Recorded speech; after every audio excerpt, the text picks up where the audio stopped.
தேவனுடைய நாமம் மகிமைப்படுவதாக. 2 பேதுரு 2:9. கர்த்தர் தேவ பக்தி உள்ளவர்களை சோதனையின் நின்று ரட்சிக்கவும், அக்கிரமக்காரரை ஆக்கினைக்குள்ளானவர்களாக நியாய தீர்ப்பு நாளுக்கு வைக்கவும் அறிந்திருக்கிறார்.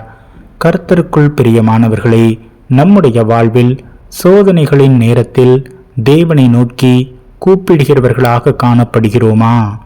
தேவனே, இந்த சோதனையில் இருந்து என்னை மீட்டு ரட்சியும் என்று நாம் அவரிடம் மன்றாடுகிறோமா?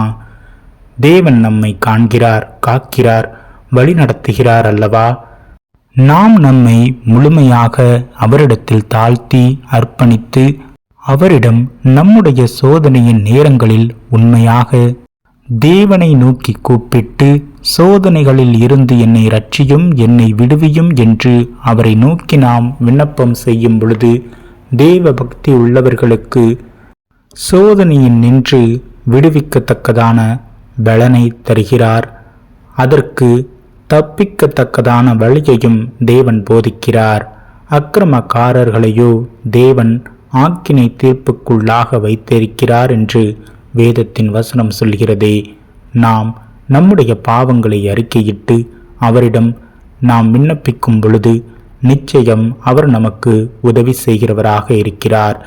சங்கீதம் 32 5, 6 நாம் காணும் பொழுது, நான் என் அக்கிரமத்தை மறைக்காமல் என் பாவத்தை உமக்கு அறிவித்தேன், என் மீறுதல்களை கர்த்தருக்கு அறிக்கையிடுவேன் என்றேன்.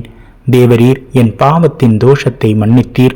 இதற்காக சகாயம் கிடைக்கும் காலத்தில் பக்தியுள்ளவன் எவனும் உம்மை நோக்கி விண்ணப்பம் செய்வான். அப்பொழுது மிகுந்த ஜலப்பிரவாகம் வந்தாலும் அது அவனை அணுகாது.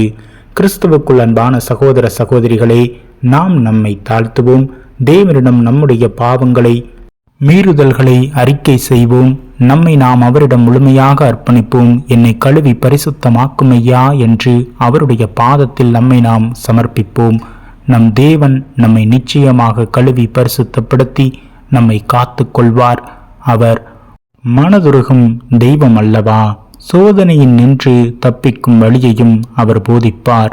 அவரை விசுவாசிப்போம், அவரை நம்புவோம், நம்மை நாம் தாழ்த்துவோம்.